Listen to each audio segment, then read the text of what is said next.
রাজধানীর ফুটপাত দখল আর যানজট দীর্ঘদিনের চেনা সমস্যা। উচ্ছেদ অভিযান হয়েছে বহুবার, কিন্তু বাস্তবে হকারমুক্ত ফুটপাতের দেখা মেলেনি।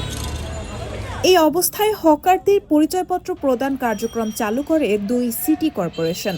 উদ্দেশ্য হকারদের নিয়ন্ত্রণে আনা, ফুটপাতে শৃঙ্খলা ফেরানো এবং পথচারীদের চলাচল সহজ করা। তবে বাস্তব চিত্র বলছে ভিন্ন কথা। সাফল্য নিয়ে প্রশ্ন থেকেই যাচ্ছে।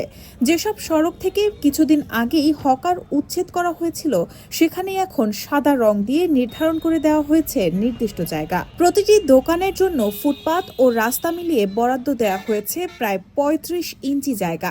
শর্ত, শুধুমাত্র পরিচয়পত্র প্রাপ্ত হকাররাই সেখানে বসতে পারবেন। কিন্তু এই পুনর্বাসনকে ভুল সিদ্ধান্ত বলছেন আশেপাশের ব্যবসায়ীরা। নামে একটা ফাইজলামি যে আমলিকের পার্টির সামনে ৩৫ ইঞ্চি করে ডাক দিছে। ৩৫ ইঞ্চি করে কতটি হকাররা তো ৩৫ ইঞ্চি মানবো না। ৩৫ ইঞ্চিতে মনে করেন একটা লোক বসলে আর থাকে ১৫ ইঞ্চি থেকে দোকানদারি হইব না। এটি হলো ফাইজলামি। আমার দোকান দেখা যায় 7 ফিট বাই 6 ফিট। এখন দোকান আমার হয়ে 4 ফিট বাই 3 ফিট। আমাদের কার্ড দিছে, তো কার্ডের একটা বার্ষিক চার্জ নিবি। এখন কত নিবে না নিবে সেটা এখন তার নির্ধারণ করা নেই। তো এই ঘুরে ফিরে আমরা এখানেই বসছি, সেটা পুনর্বাসন কি হলো?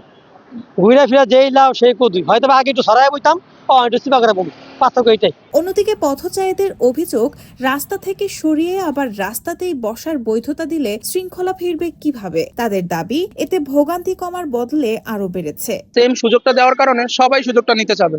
আগে যদি 10টা হকার থাকে, তারা 10 জনে 10 জনই চাবে যে আমি সেম সুযোগটা নিয়ে রাস্তায় বসি। যে বিষয়ের জন্য এই সিদ্ধান্তটা নেওয়া হয়েছে সেটার কোনো ফলপ্রসূ হবে না।